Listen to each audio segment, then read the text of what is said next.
Well, guys, we're going in the shop. What are we going to get done today, Smiley? Want to finish off the breather tubes and the valve covers? We need to go buy some lines, so we can't really finish it. But then maybe we'll scale the car, set all the ride height.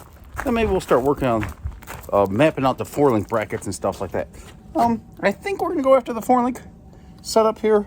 Not 100% sure, but we'll find out. What in the hell is this dude doing? Boom! Alrighty, guys, before we get too far into this video, before I went and did the started the 4-link conversion here, I did scale the car. Put the car on scales, figure out the weight bias. I have a pretty good idea of where that is because I did build the car, right? But put the car all on scales, set the car to the ride height, and started plotting everything out. And I did go into, I think I used a baseline suspensions instant center calculator online, and started figuring out all the stuff and figuring out what my instant center lengths would be at different heights and different bar lengths and different things there. And a lot of little homework that went into this deal before I actually started cutting things up and disassembling anything, right? And I've been thinking about doing this for a little while now. You can see in previous videos, I did do the independent front suspension on the car from the drop axle that we normally ran in the Dirty, the Homegrown Hustler, and in Straight Gangster when I first brought the car out. But as I went through this, doing the 4-link setup, I found a couple other things that I wanted to change as well. And that stuff's probably not going to be in this video, but I did make a couple other changes along with the 4-link change that I believe is going to be a pretty significant helping as far as chassis-wise goes. We went 115 with a 60 foot with this car. We've ran pretty deep into the 4s with it, but we got to run pretty dang good this year to be able to compete in the small tire front side stuff, along with the airports and the backside races that we normally run in. So guys, before I bore you too much with all this, we will be reordering, putting a new order in for merchandise, restock on the Straight Gangster hoodies and stuff like that. That is at Hustlin' Horsepower at yahoo.com. That is the email in case there's a young person that wants to do some video editing and do some cool stuff here. But merchandise is at hustlinghorsepower.com, no G. So guys, appreciate it. This is going to be a 2-part series. This first part here is going through marking out everything that we want to do and starting making the 4-link brackets. This is Straight Gangster's essentially a one-off build, so I go and make my own 4-link brackets and everything in this video and plot everything out. So guys, hope you enjoy it. See you soon. So guys, before we get to working on Straight Gangster over here, I think we're going to start making up some 4-link brackets and stuff like that. We'll have to strip the bed off and stuff like that and get under there and work on some 4-link brackets. Maybe stiffen up the back of the chassis a little bit, but we got the valve covers cleaned up. Those are the valve covers from the fire and stuff like that, but we got some new Cunningham machine quick release breathers on here. I just need to get some different size tubing for that. We got the 88s on there, and that's the new motor, aluminum motor with some goodies in there. Eventually, probably sooner than later, we're gonna have to upgrade our 12 gallon a minute Aeromotive pump and our 16 Bosch 210 injectors to something a little bit more. And we might put 16 down nozzles in here, add some mechanical fuel injection that would be controlled by the ECU. But right now, Jeremy's 33 is coming along. We got to pull the blower off. Got to get an intake gasket on it. All the tin works in it. Let me zoom this out a little bit. Optic armor, tinted side and rear windows. Going to be working on the fuel cell here shortly, but the fuel cell fits up in there. Looks like they got the panhard bar in there. What else? Got the filler neck in there because it is a street car. Hopefully making it to Sick Week in, I think, 3 weeks now with it. So helping them out a little bit on it. It's going to be a pretty cool ride. But this is a small block Chevy, a couple carburetors on it. It went like 880s, and his other ride that's a little bit heavier than this one. And this is just like a street blower. It's not super tight tolerances and stuff like that.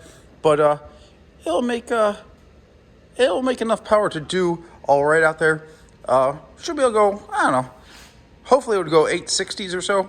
850s is the ET limit on the class, I believe. So yeah, this is a 33 Chuck Finder's body here.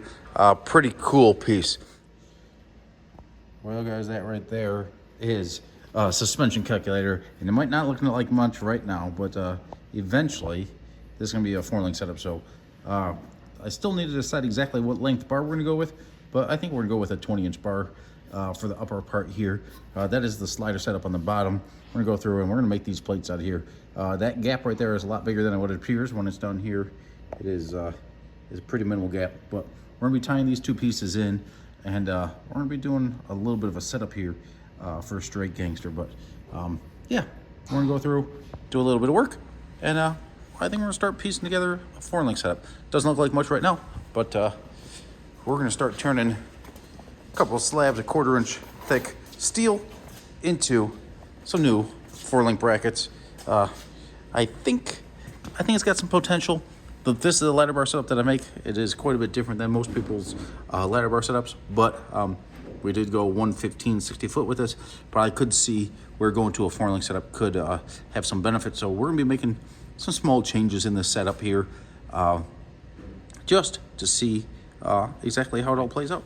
If need be, we could shorten this all up and redo this setup, and it wouldn't be the end of the world, but it would probably take cutting the whole rear end housing apart and redoing it. But Straight Gangster does deserve one before too long, because this is the 4-link setup. I don't know if you can see it down there or not, but that whole back corner is ground off from the accident with the Homegrown Hustler. This is the rear end that was in the Dirty 30. It still features the burnt up deal, but I built this rear end back in like 2014 or something like that, and rebuilt it a couple times since then, just because you know, stuff's not free. So don't want to pay for it 5 times when you could pay for it once and modify it a couple times. You can still see I cleaned up this center section a little bit, but you can still see the ashiness from the center section being in the fire. It's pretty ugly looking, but hey, it all still works. With the gears and stuff like that haven't been worn out, so we did have to replace all the nylocks, because the nylocks were literally falling off the damn thing after it came out of the fire. But I did put a new back brace on it. I bent it around using a cherry picker and a torch and cold water and stuff like that. Actually snow, because we were up in New York at the time, but it all worked out. And this thing works pretty good. When I put it up in the wheel in the air, you'll see how free the rear end spins and everything like that. Everything, when I put the new ends on and everything on it, it all worked out great. So we're gonna go through here and we're gonna start marking these out, and probably get busy on the mill here shortly, but we'll help out Jeremy as well. So after setting ride height, scaling the car, and using the baseline suspensions calculator, it's a free calculator, to come up with some numbers, I started taking the body apart and getting it ready to start doing the 4-link setup here. So guys, in my opinion, instant center length, height, anti-squat percentages, hell, even boost, tire pressure, timing, etc. They're all just numbers. They're reference numbers, and yes, they're important, but nothing to get too wrapped up in. Your biggest concern is should be watching data, watching video, and giving the car what it wants. No two cars are the same, even yours and your buddy's Mustang. So guys, I shut off the radio on Germany for a second so I could catch y'all up here. These are just a voice script in here real quick, and we're gonna go mill this face and mill this face. So we just cut those out with the Portaband. This will get faced, this will get faced.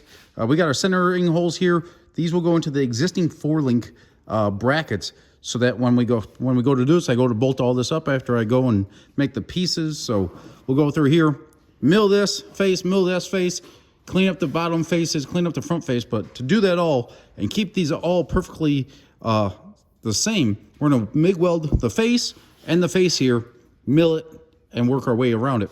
And then we'll drill these 2 holes here, and then we'll go through and we'll mark our profile for our arc once these are bolted in there. So the upper bar is going to be about 20 inches long, and it's going to come in on an arc through here.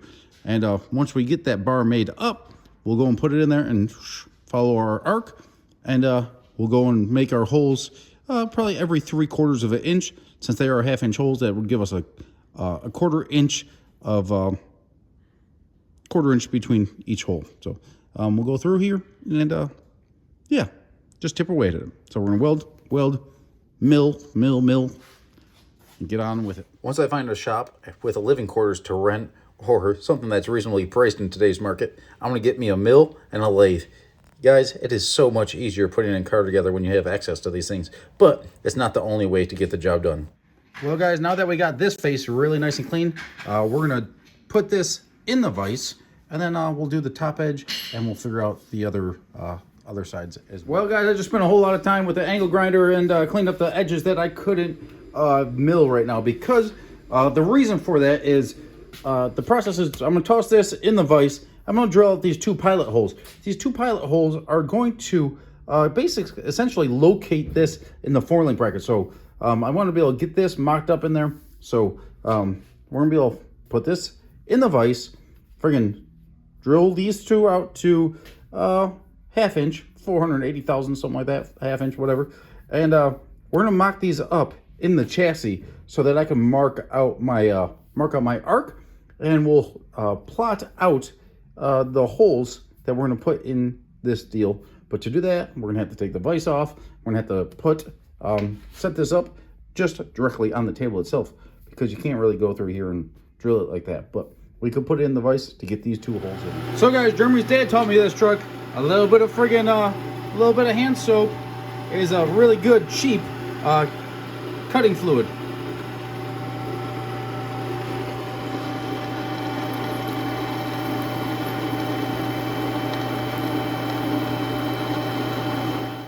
What the hell is this dude doing? Boom! Well, guys, we got this coming along here. Eventually this will get fed up into here, and that's why that's profiled like that. Just simple. Then there'll be a crossbar tying these ones to those ones. And I went through, and I don't know if you can see it. Yeah, you can see the scribe marker there pretty well. I just made up this little jig right here. Boom, to the washer. That's my marker right there. And that is my 20-inch bar. And my 20-inch bar lines up right along that profile there. So we'll go through, and these washers are good quality washers. They're the same size as a machined washer. Machined washers are about double as thick. And we'll go through, and those will get placed, right? Because this isn't exactly store-bought stuff, right? So doublers are handy to have. Of course, on this setup here, we don't need doublers because it's got these big, thick suckers on there. But single bolt deal, a doubler just keeps the bracket itself from getting waddled out, right? So you got to make sure the shank's on here, and it just gives the plate a little extra thickness without actually adding any real weight to it. So this will work out here. And then, yeah, we got to go machine up another piece of this to like 740 thousandths, maybe 745 thousandths thick or something like that. That'll give us like 5 thousandths play in here. Sorry, 755 thousandths or something like that. Give us this little play for the width of the heim joint here. So the heim joint will sit between 2 of these plates. Of course, there's 4 of them in there right now, because those are the ones we machined up and everything like that. You can see the welds are still back here. There's just some MIG welds in there. Just so that when we go and put this in, we can make all 4 of these brackets 100% accurate. Because when I went and built this car, I had solid tube running between the brackets at like a whole bunch of different areas. So this here and that there, and the bracket on that side is basically identical. So within like at least a 16th, maybe less. So we'll go through here, and we'll make up this other upper bar for the 4-link setup later on. Then we'll probably go lay this flat, put a whole bunch of washers on it, maybe paint it so we have a nice marking of all of our hole centers. And then we'll put it back in the mill and start drilling it. But it's about 1:30 in the morning. It's actually almost 2 o'clock in the morning. Jeremy's car made some progress on that. Got Smiley was assembling some springs, so we got those on there. And yeah, we got the rear end out of the car right now because he went through and got the trunk somewhat mounted. And yeah, so calling it quits. We'll get back after it in the morning. So guys, MVP over here is a dealer for Viking Performance, and she's going to be assembling the shocks for Jeremy's 33 sitting over there. Straight Gangster runs them as well, sitting over there. But Miley's going to over here, and she's going to start assembling her first set of shocks. What do you think, goofball? So, guys, these are the Berserker shocks. And these have a little bit better valving, what would you call it? Valving control versus the Warriors. We run the Crusaders. Yeah. We run the Crusaders on Strike Gangster, but this is kind of like an intermediate shock between the two. This is just a normal two-way adjustable, but they do have the three-way adjustable shocks for high speed and low speed compression and extension. But for Jeremy's car here, drop axle deal. Probably it should go mid-8s in the quarter, street strip car, and we're gonna get after it. So I'm just. Sometimes you gotta lube them up. You gotta lube it up. You gotta lube it up. Thank you. Lube it up. Lube it up. Lube it up for Dad. You got it lubed up? You're gonna have to lube it up a little more because I'm not ready for that one yet. We still gotta do this one, goofballs.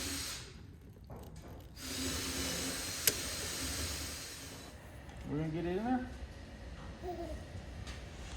Let's try this side. What do you think? Ready? Get in there. Oh my goodness. Beating it up, goofballs. There it is. Okay. Ready? Abracadabra.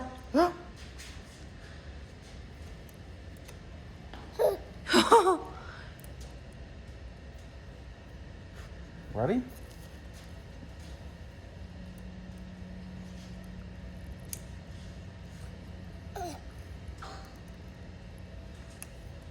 Good job. We're almost there.